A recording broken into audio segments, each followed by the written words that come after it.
right. Well, one of my great guests who's great on college football, you see him on Saturday mornings talking about college football and talking about all these great players, as I have preached out early on in this segment.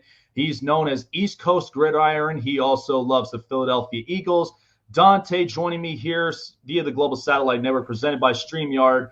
I mean, let's be honest. Is this kind of what we've been looking at with college football? Because, my God, we got such great games this weekend. Yeah, man. First of all, thanks for having me, man. I know this has been a long time coming, so I'm Yeah, super it is. excited, dude. I'm super excited. With the college football landscape, man, I think Tuesday is going to probably be the most movement that we're ever going to see. Like I told my guys last night after we were watching the Oregon game, Mhm. I said just by how close some games are and some implications from that, Mhm. they might have to move the reveal out to Wednesday because they got a lot of work to do. And you know what we've been doing starting this week was all of us would put our rankings together of our top 25, and then we would kind of see how close that we were with the CFP. And this week they have been the close, just by my standards and by the list that we had put together, this was probably the closest that they've been with their actual good top 25. And a lot of people don't like where some guys are. And it's like, well, you got to consider that North Carolina was 9-1 this year, and they got Drake May, who was looking like a world beater at quarterback. So it's like, for him to be at 13 or 14 or wherever they were this week, it's it is what it is, man. But Mhm. everything that you've been saying has been pretty on point. Like this is what we live for in college football, and this is what makes it so exciting because any team at this point, not only are you battling with injuries throughout the year, some people are battling with just not doing well in school, so some week to week they cannot be playing some of the star players, and then some of the weird matchups that are happening, like you were talking about Alabama, and they played Austin P yesterday, and it was like, first of all, why are they playing so late in the season? Schedule that at the beginning of your season. But then realistically, isn't Vanderbilt like an FCS school? They have sucked. I mean, I know that I think they beat Kentucky, they beat Florida yesterday. But Mhm. like, let's not act like both of those teams are world beaters because Will Levis is suspect. Did film on him, and I do not know why people want to draft this kid so bad. I know it's probably because of the intangibles, and he is an impressive like size, and you could tell he's got the arm talent in some cases, but up here he's not right. A lot of his decision making is just, and he's had really good teammates. Wandell Robinson was there at one point, and Mhm. then what we saw on tape, because I was one of those guys that didn't watch a lot of Kentucky games. What we saw on tape was Chris Rodriguez is a really damn good running back too. And I Yeah. mean, I mean, when you looked at like the Seattle Seahawks, for example, I'm the biggest Russell Wilson fan, but you got to give a lot of credit to what Marshawn Lynch did. And it's kind of the same thing with Kentucky. It's like, when we're going to start giving credit to Chris Rodriguez being one of the best running backs in college football. So, Yeah. yeah, that's how I look at it, man. That was an interesting tweet, and I wish I could take credit for this, but I can't. I believe it was either Joe Cladd or RJ Young had said this, and I retweeted it. They were saying, well, I guess to be in the top 10, you got to be at the FCS school because all the other schools that didn't play in the FCS schools are Mhm. ranked lower and deserve to be higher. And I was like, that's very interesting. If you really think about that, that is very interesting. Is that like a cheat code to get yourself in the top 10? Mhm. Yeah, exactly. And it's kind of funny, and it is true though, because the fact of I think what majority of America, what we have a problem with dealing with is because when we look at the brand, we're just like, oh, let's just rank them up this high. No, no, no. The whole point and the basis of this is you've got to look at film. You've got to look at how does the offense set themselves whenever they come into red zone opportunities when they come into you're playing against a really tough defense that is exactly what their DNA is. They're there to stop the run. They're there to at the very least expose offenses to force you to throw. And then the other part is same with the defense. How do they stack up against the offense, especially if you've got somebody who's a ground and pound guy, or that's just kind of how they do. They punch you in the face until they end up throwing a deep ball on you, and then there you go. That's the home run swing. Mm-hmm. And ultimately, when you look at a lot of these programs, and this is what I'll say here, I thought that was a tough loss for Central Florida, but it's not to say we didn't see this coming. Mm-hmm. Because I thought it was a great game through and through. But honestly, if there's any game that I think that was so exciting yet very interesting, TCU and Baylor. I mean, Texas plays so hard on their football games, but Yeah, TCU to come back and win that game. And Baylor's got great products. I mean, they've got they're great hard wide as hell to play receivers. at home. They've got great corners. I mean, I thought that was the most exciting game out of a lot of these lists of games I saw. Mm-hmm.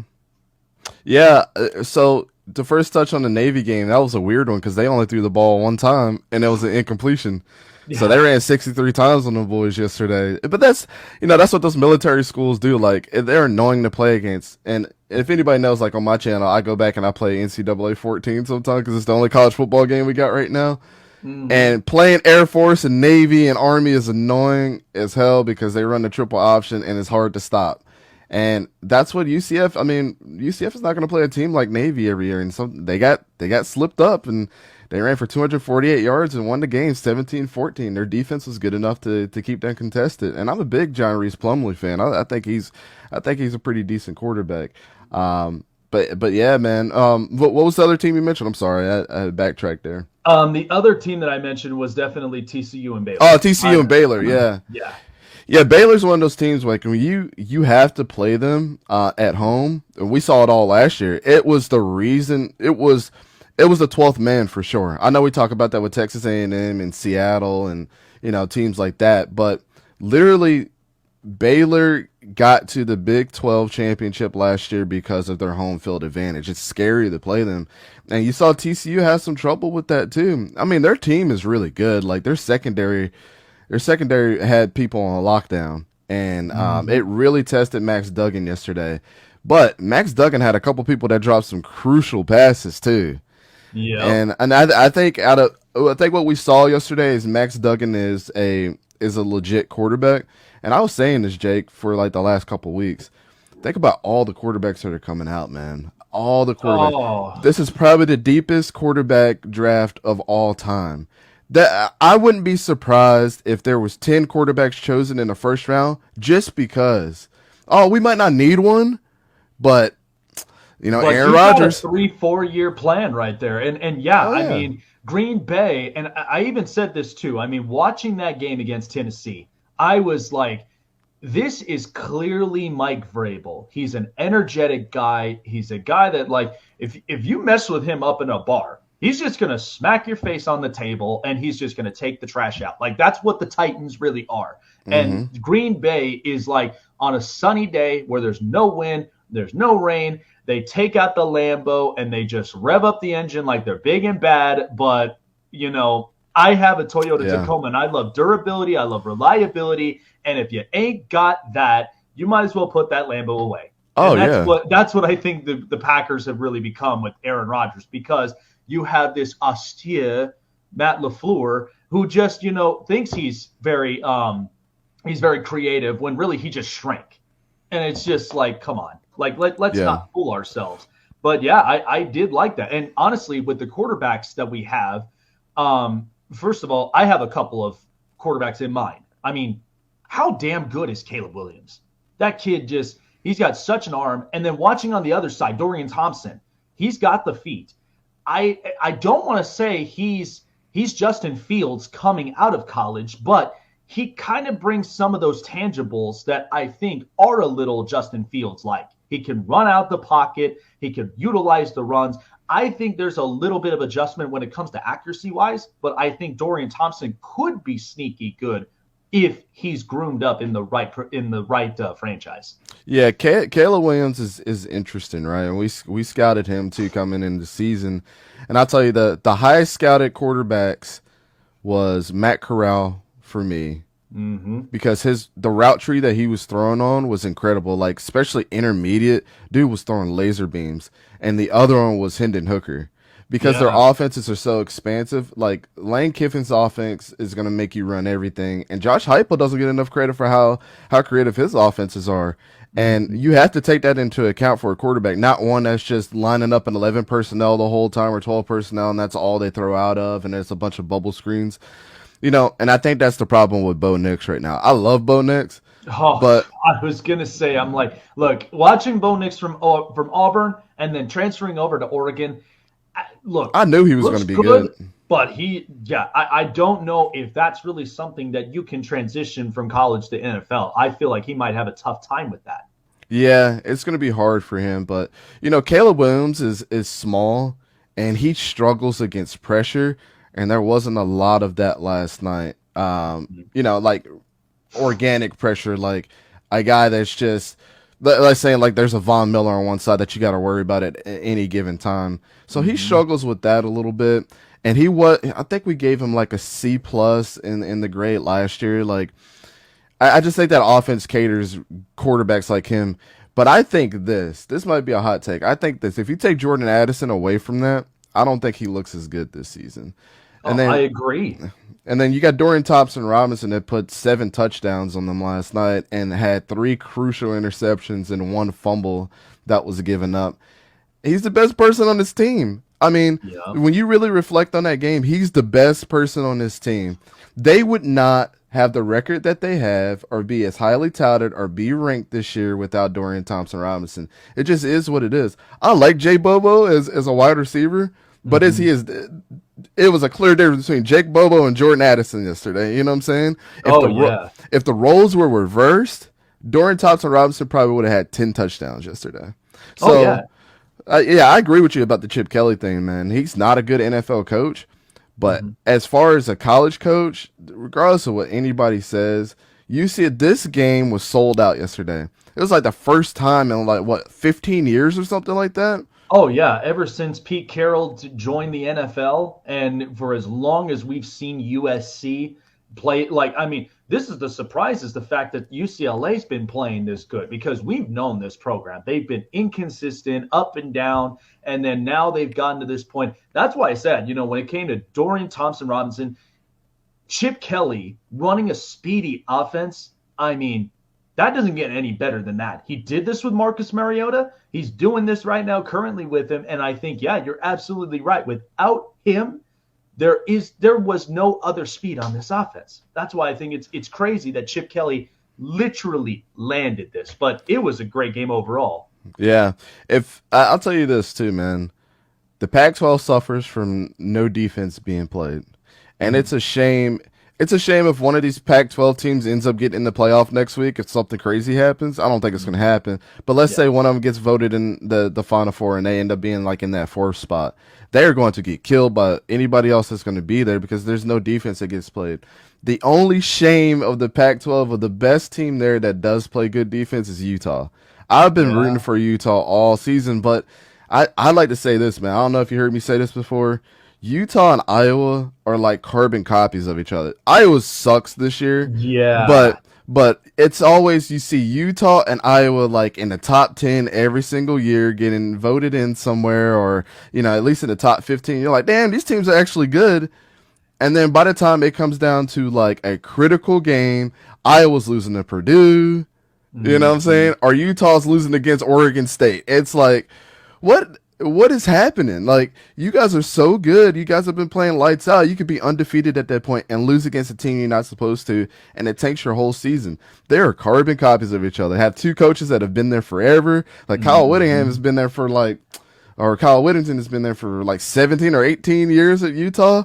But Mm-hmm. hey, do you get rid of a coach that always has you on a 9 or 10 win season, always got you in the top 10 as well? It's kind of hard to say. Like you're never going to see Utah in the national championship unless he recruits really well. If let's say he had Dan Lanning they had Dan Lanning as their coach. He's got a pipeline to all those southern states just being there in Georgia. He's got a Georgia pipeline. How good Yep. would Utah be with his pipeline? Oh, Utah would be completely over the top. I mean, the fact that like I've said this before, it's like I watch their defense, and it's like their defense does play so damn good. But you're absolutely right. When the stakes get high and pressure starts to build up, they just for whatever reason. And honestly, I thought like in the middle of the season, Iowa would have at the very least put up a fight against Michigan.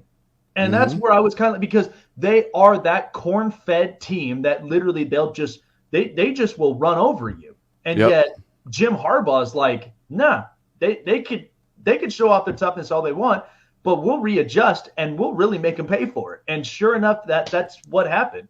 It was so close up until the point that they just lost it by the ropes.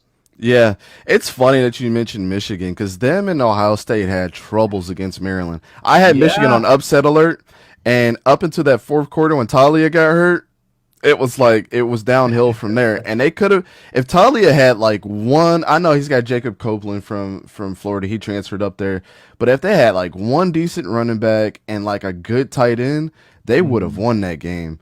And I don't know why Michigan was the number 1 ranked defense going into this week because Illinois put a spanking on them. Oh man, I didn't even see that. I never even saw what the number 1 defense. Like, come on, like it's just no, it's an embarrassment. They've blown through several different plays. It's like I couldn't see it. Yeah, I don't understand that whatsoever. But on the other side of the coin too. And here's what I have a committee, the CFP committee problem. Mm-hmm. If Maryland had played those two teams close, but you're considering the whole game, right? What they're looking at is like the final score. Oh, okay, Maryland wasn't that close in the fourth quarter when you look at the box score. But this team that's barely won this year was played these two teams really, really tight. Mm-hmm. Why are they ranked so high? Yeah. At least rank Maryland then. You know what I'm saying? Oh, yeah. No, I agree with you with that. That's really interesting. Dante joining me here on the show. I can't believe that. I said the same thing, was just like, if that's the case, why are they ranked this high? And you might as well have ranked Maryland. Maryland's had several spurts where they actually have looked like a damn good team. Offensively, I think maybe defensively there's a few shifts, but they look damn good. They look that good enough that they can compete with it. Well, let's talk this way, because we've had a couple of tough losses, and I do want to break these down on a few of them. So North Carolina losing to Georgia Tech. Obviously, how good did Spencer Rattler look against Tennessee? Like, he looked like old Spencer Rattler. That wasn't even supposed to look like that. And then all of a sudden he just pulls this one out. Ole Miss, and then, of course, we know about UCLA, and I think at the same time, too, we look at Utah. But Oklahoma State, I'm not that impressed with Oklahoma. I'm really not that impressed. The fact that you could beat Oklahoma State, yet you can't beat Kansas State, and you couldn't end up beating, the other I think who did they try to play? TCU, and TCU just whooped them. Yeah. You tried to prove me one thing, and it's like, I'm not buying it. I don't think Will Venables is really that guy. But let's talk about Ole Miss. Ole Miss, I do like Jackson Dart, but my God, after that emotional loss to Alabama, they just lost themselves. Mm-hmm. And I think since that point, when we look at quarterbacks, I don't know if there's really a higher ceiling for Jackson Dart really to be successful in the NFL. I think you're just seeing with how the play scheme is ran in Ole Miss, but if you're talking about off script, I don't think he has it. I mean, is that fair to say? Yeah, I really thought that they were going to rebound. Same with Jackson Dart. I thought he was going to rebound this game because when we picked, my gut told me to go with Ole Miss because I knew how Lane Kiffin was, but I really didn't look at their schedule and how they started off and really kind of absorbed it. So let's go down. Ole Miss is a product of their schedule being very cupcake, and then they started playing good teams, and then they started getting their butts kicked. So Troy, they played them. Central Arkansas played them. Georgia Tech, Tulsa, Kentucky, Vanderbilt, and Auburn. They won all those games. All these teams suck. You know what I'm saying? At the grand scheme of things. Yeah. LSU was questionable going into that game. And you got to give a shout out to Florida State. That's my team. But, you give a shout out to Florida State. They beat LSU, but LSU got ranked so high by the community for whatever reason. Yeah. They lost against LSU. Then they go against another cupcake team, which didn't help them in Texas A&M.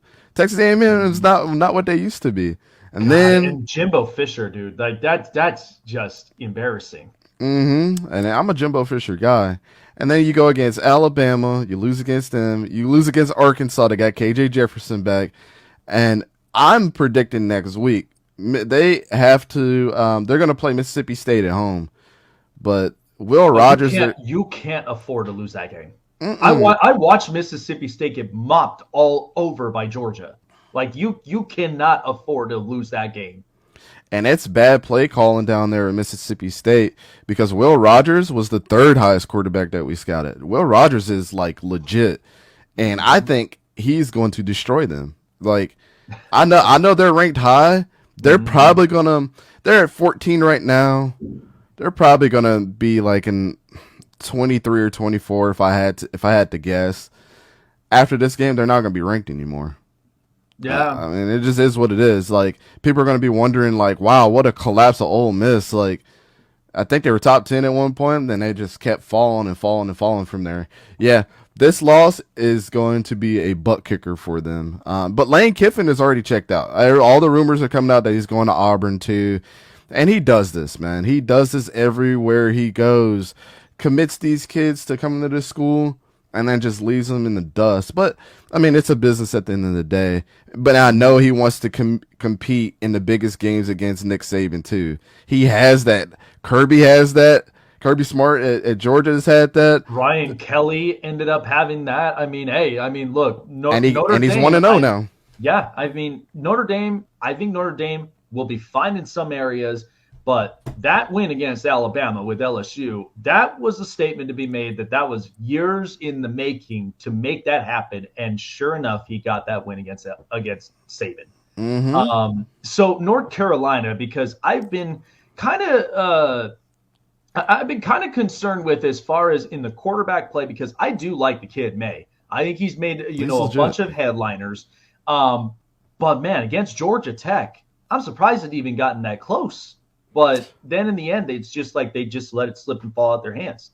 Yeah, Georgia Tech is a trap team, man. They Yeah. they play teams really, really good in the first half of games, and then they collapse too. But they kept with it. They kept with Mm-hmm. it.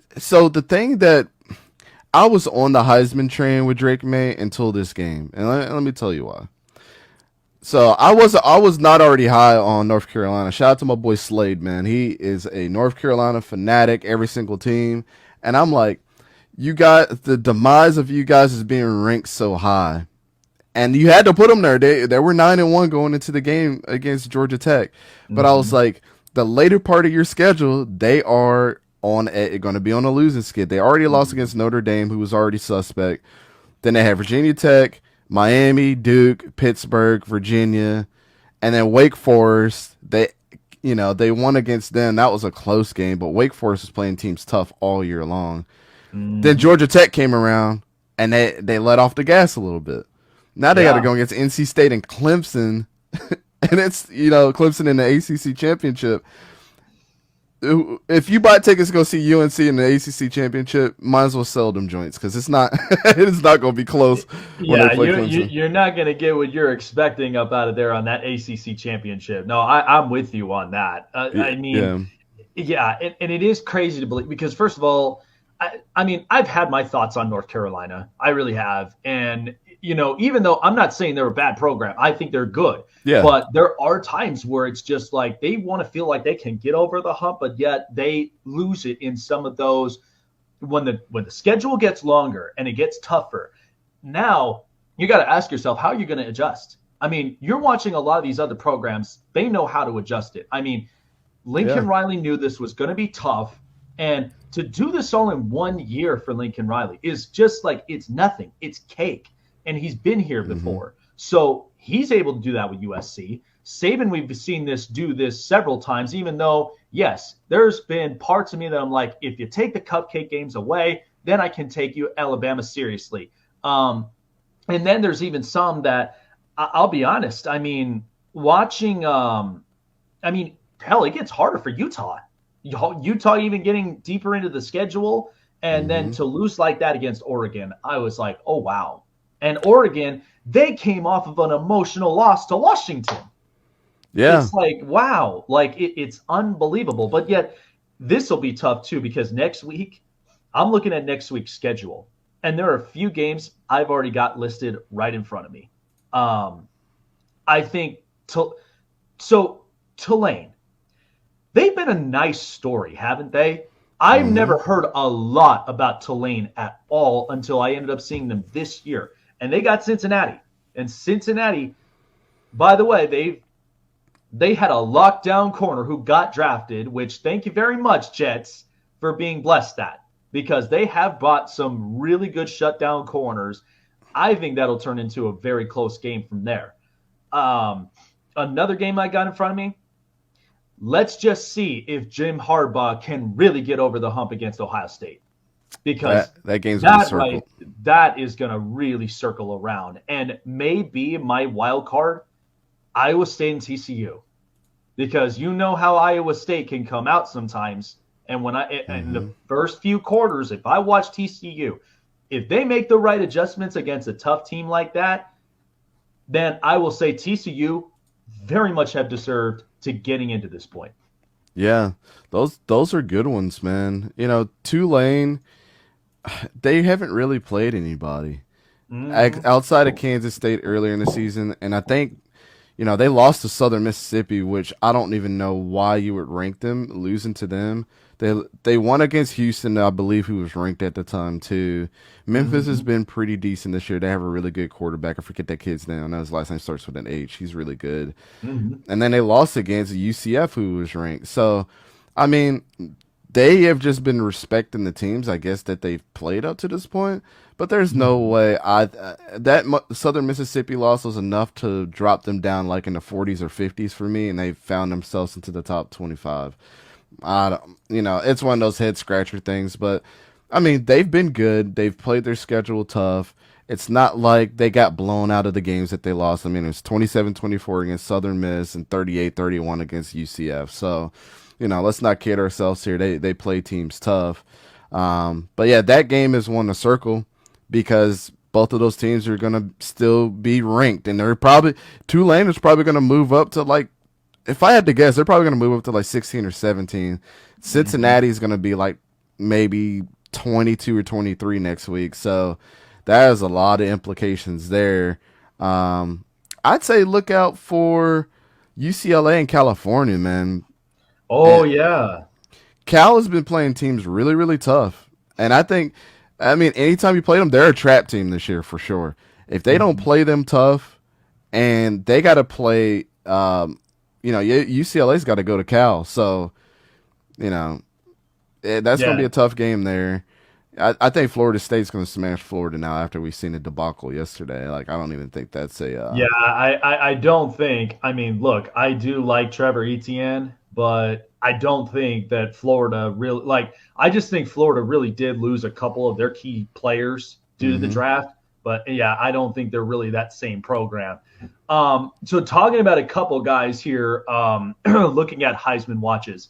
I watched several guys, and Blake Corum, is he not playing a little similarly to one guy that I seen from Stanford? Not Christian McCaffrey, but maybe a little bit of some Toby Gerhardt in him. I think he's got some pretty good ground and pound in him. But could that, I mean, and when watching him and watching those games in Michigan, they are, I would say respectfully, they're around the 60-40 range when it comes to running the football and then making the passes. Because how many times each week have we been talking about being concerned about J.J. McCarthy's arm? Like every time, it's like every week we're always talking about that. But in the end, they don't say too much about what Blake Corum does. But when I watch him on the field, he's got some pretty good ground and pound. And I can only name a few NFL teams that would literally be attracted to that, because knowing they need to boost the run game, I think he could be somebody to consider, because I watched Bijan Robinson in Texas, but there's still a few things he has to really readjust. But I watch these guys, and I think as far as Heisman level, I mean, CJ Stroud, I've said it over again, I think if you put him in a narrow spot in the second half of games, he really does make some off-scripted moves. I know it's Ohio State, and I know sometimes they usually have a set system, and then all of a sudden games get close. Give it to CJ Stroud. He's going to make a throw. Hendon Hooker, I think, was really good, but this was kind of an unfortunate loss against South Carolina. But I mean, who have you been looking at so far after recapping this weekend and really seeing this kid is why he's for real for throughout the season? Man, that's a really good question because a lot of these kids are good in different Mm-hmm. ways. Like, and I'll tell you what they suffer from. So Blake Corum's going to suffer just because he got hurt in the first half of the game. He didn't play in the second half. So his Heisman chances Mm-hmm. are gone. Like, Yeah. it just is what it is. But there's one kid that's playing better than him, and that's Dwayne McBride as far as statistics go. Mm-hmm. And he's from the University of Alabama, Birmingham. He plays for the Blazers. And he's a better running back than Blake Corum statistically. So, I mean, wins and losses, say what you want. I think it's unfair, but wins and losses have a lot to do with Heisman chances, right? And that's why it's a Yep. quarterback award. CJ Stroud's thing that he struggles with, and I love CJ Stroud. I think his ceiling is not he has not met his ceiling yet. Right. I thought the same thing about Bryce Young until I seen him play Tennessee this year. And I was like, wait a second. CJ Stroud or Bryce Young is still continuing to be good. Like I'm on the Bryce Young train now. But CJ Stroud's whole thing is he suffers from really bad play calling in the first half of games. Yep, Ryan he Day, does. Oh yeah. I've been saying for years, man, I don't like Ryan Day. I saw the very first game that CJ Stroud stepped on the field. I'm like, well, if you trust the guy as a freshman and you got these he had Chris Olave last year, and you got these amazing wide receivers, let him sling the rock, man.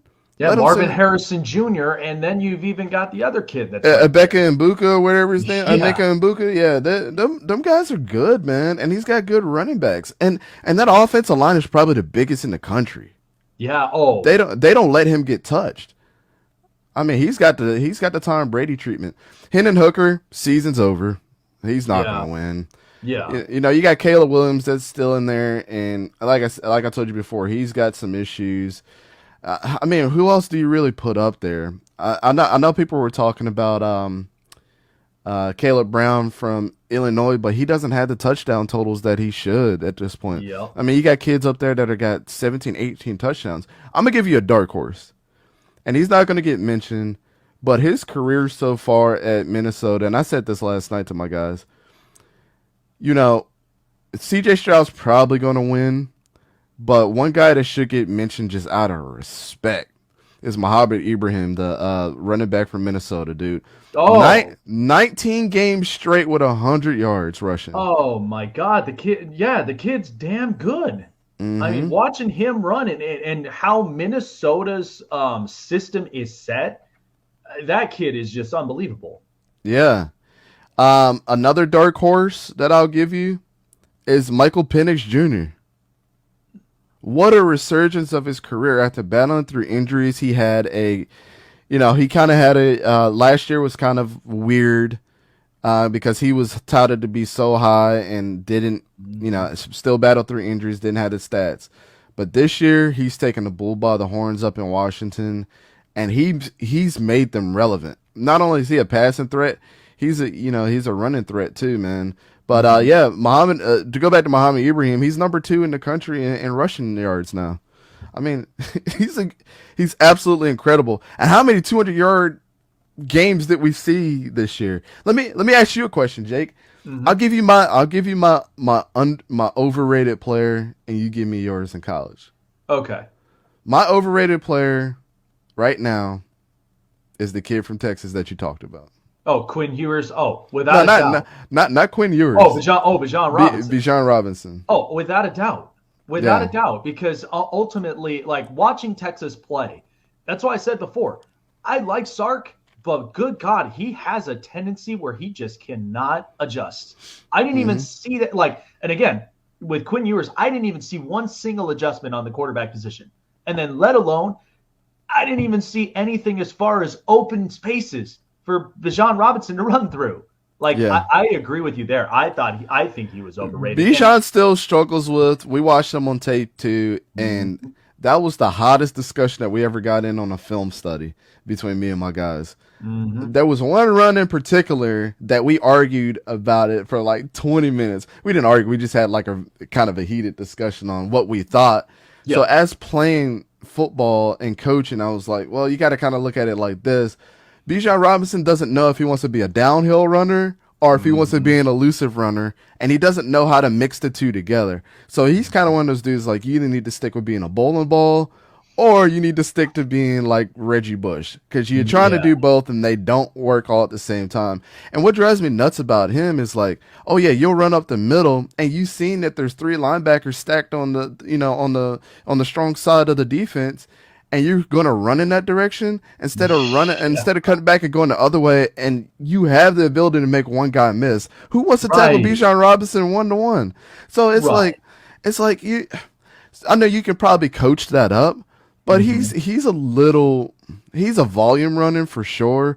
He's just Yes. a little overrated to me. I don't rank him as high as Muhammad Ibrahim, man. Like, So my overrated player, I talked about him earlier, but I'm seriously thinking Bo Nix is overrated.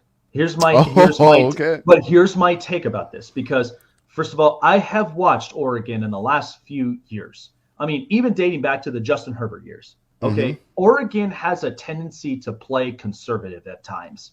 And this is where I'm like, you are in the Pac 12. And now you've got Lincoln Riley in there. You've got Chip Kelly, who's really shaping up, with UCLA. And then, I mean, look, that was a tough game against Utah, but I want to see something that's more over the top. I've watched Bo Nix several times in Auburn, and it's Yeah. like there had been spurts of throws that I'm like, dude, I saw this story in Auburn. Like he still has those spurts.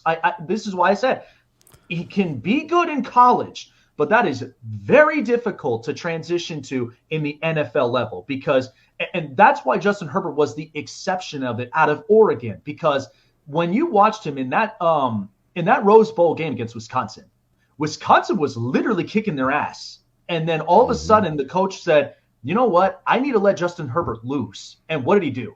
3 rushing touchdowns, and then they end up beating Wisconsin. That's the part where I'm like, when coaching gets tough, you have to literally go off script. And like we talked about with CJ Stroud, with Ryan Day he literally can't even fix a first half playbook. And then by the time that the second half gets up, CJ Stroud is like, screw the playbook. I'm making these plays. And then Yeah. and that's what I'm saying. He has the wide receivers to do so. I just don't think Bo Nix has that kind of grit in him. And I would say this differently had I seen a throw of going, you know what? That was an off scripted throw. Like that is one that he literally looked at his coach and said, I'm going to make this throw. And Mm-hmm. I just did not see that with him. Yeah, I mean, that's a good take, man. I mean, I'm a big Bo Nix guy, but like I Mhm. told you, his route tree is not as expansive as some other Yeah. quarterbacks. It's hard to say. And then, but one thing that I did see from him last night is holding his teammates accountable because there was Mhm. obviously something that was not going right, like right in the middle of the game, like in the second and third quarter, where he was throwing the ball down and was like getting on his guys. And I Mhm. love to see that type of stuff, whether it relates to the NFL or not. I mean, it's really about talent and how you influence your guys, but more so Right. about what you're doing as far as play calling. Because Mhm. you can scream and yell at your guys, but if they ain't gonna play, they're not gonna play. You still got to go out there and make a play. Well, and But that's where you gotta convince me. Like sell yourself. Why should I need to adjust this way? Now, of course, it does always happen where it's the difference between team effort and individual effort. Because mm-hmm, if you're not getting the individual, then that's where it really hurts the team's potential. So you got to be able to wrap your mind around that. And that's where I'm like, that transition into this level? Because remember, you're talking about grown men who are getting, paid higher big bucks than what you would normally. I mean, look, our minimum wages literally just got bumped up from 10 to 12 bucks. Okay, and now you're talking about billion-dollar guys here that you're having to literally coach up and hold accountable. Like, if you could do that, then I would think very differently about the way the approachment would be. yeah, it is interesting, man. It really is. I think the only thing that I will say the bright side about Bo Nix is he probably had more talent in the SEC. Like if you took the guys that he played with in the SEC and put them on Mm-hmm. Oregon, they'd Mm-hmm. probably be a really good team under Dan Lanning. But the way that he's constructing Dan Lannon's offense, and there's a reason why he's one of the top quarterbacks, not only on the ground and through the air. I mean, Mhm. they got him dialed up. Mario Cristobal was wanted to run the ball the whole time. That was his Yeah. thing. So it was hard to evaluate Justin Herbert coming in because I wasn't like I was high or low on him. It was just I didn't know what to evaluate with him because Mario Cristobal's offense never he threw the ball when he needed to throw the ball. It was like he was a hybrid like Air Force offense. Like, oh, we're gonna run the ball Mhm. until we really need to pass. So was that maybe preserving Justin Herbert and his capabilities? Maybe, but that's why a lot of people wanted to transfer out of Oregon too, because we got Micah Pittman in Florida State, and that was one of the things he said in a blog one time was like, "Hey, Mario Cristobal and me just never met eye to eye because I wanted the ball as a receiver, and it's like, why would you recruit me? I don't want to be a scat back. I'm a wide receiver. I want to catch the ball." And he's Yeah. like, kudos to the guys that wanted to stay. They like that style of offense, but he's like, I needed to roll out, and do my thing. So yeah, I don't mind that take though. I mean, I can definitely see the other side of that. Mhm. And like I said, he just reminds me of Matt Corral, man. But Matt Corral was more athletic, Yep. and had a better he had a better route tree that he was throwing to as far as versatility goes. So I'm excited to see him on the Panthers, man. I Oh, I know that. My That's heart was why. so broken when he got hurt, man. Yeah, that's why I said. I mean, Carolina, they are clearly a rebuilding team. There's no doubt about that. I mean, you're not going to trust your future with Sam Darnold or Baker Mayfield, let alone, I mean, PJ Walker. I mean, I get it with the coaching tree, but still, it's like I can't risk taking another quarterback if I haven't seen Matt Corral play yet. And maybe come next year, he might show some spurts of something I'm like, well, maybe there is potential there. So maybe you Hmm. could get away with not taking a quarterback from that point on. But we'll see when all of that's all said and done. But Yep. man, it's so good talking with you, man. Like I said, it's been a long time coming. It Finally has. It doing has. this, and I'm like, but I watched this weekend, and now I'm like, the next 3 weeks are going to be just lights out It because in is. the end, we are really going to see what we're seeing the potential with championships going around in college football. And then, of course, look, we have way too many bowl games, but there are going to be some of them that I'll actually watch and say, could they play in a championship type atmosphere? That is where it separates the boys from the men. And that's why I'm Yep. like, the tougher the schedule gets, and as long as it gets there, that is where you really see the real potential side of all those players. So where can people find you on your medias to get more of your college football expertise? Because you always seem to be on point with Bro, we try to give everybody all the shows when it relates to football, man. Like, hey, if you want an abundance of content, even if you don't like the NFL, even if you don't like college, there's something for everybody on our channel, man. All I'm gonna say is this, and I'll give you the story, Jake. it. Mm-hmm. I had ordered some T-shirts one time that had our logos on it, Mm-hmm. and I ended up getting the wrong order of T-shirts from another company. Oh no. I tried to Google her company name, and it was like all kinds of stuff. So I was like, I just give up. I don't know how to contact this lady. She ended up DMing me on Twitter because she saw the name, she Googled it, and she said your name came right up, and I recognized your logo, and I messaged you, and I knew it was you. So use that same logic. Just go to Google, type in East Coast Gridiron. All of our stuff will come up. It's guaranteed, man. So that's the best thing I can tell you. There's not a lot of people out there with East Coast or Gridiron in their name, but yeah, I'm sure if you Google East Coast Gridiron, all of our stuff will come up. It's a tried and true method. So yeah, we're on everything though, man. TikTok, Twitter, Instagram, Facebook, YouTube. I try to put content on everything, man. Well, there you go, you guys. And like I said, best college football expertise. He always does, like, you always do come out with takes that I'm like, I've never thought of before. Like a few weeks ago, when we started talking about that, I was like, that's really interesting. Like, I would have Mm. never have thought, like, certain players or certain programs, like, he's got the best expertises of it all. Love to have you up on here again, but man, good luck this weekend because Yeah, this is man. going to be fun. But the next couple weeks, man, I'm telling you, I am literally tuning in, and I better be asking you, who are my top 3 games that I really do have to bet on? Because Okay. I'm a bad man here in Vegas, so that's why I'm like, I got to see what Dante thinks of this. Yeah, depending on when the game starts on Saturday, because me, Key, Vic, and my wife, we're all going to be at the Penn State game. So depending on when it starts, they haven't announced the time. If it's a later game, we'll definitely do the show. If not, we'll have to do something pre-recorded so you can at least get your watching in for college football, and then we'll release it that morning. But yeah, man, it's. I would love to be at the Florida State game, but you got to pick and choose your battles sometime. I just want to watch football, man. This will be probably my 6th game this year that I've been to, college and NFL wise. So, yeah, man. And then we'll probably be at the Senior Bowl in February, so that'll be fun covering it there. So. But yeah, man, it's always fun talking to you, man. I've been wanting to get up here and talk with you for a long time. There's fruit flies are trying to attack me. I have no idea what's going on. I've been battling with these SOBs for a very, very, very long time for whatever reason. You better get one of those shockers in that room, man, because then that'll take care of those fruit flies up there. Oh, yeah, that or either one of them little salt guns, man. But I end up shooting myself in the eye and then going in the emergency room. But yeah, man, it's always a pleasure, Jake. Have a good rest of your show, man. And we'll talk soon. You already know I'm a DM away, so I'll jump on anytime. Absolutely. Thanks, man. Appreciate you. Yep. Oh, there you go. East Coast.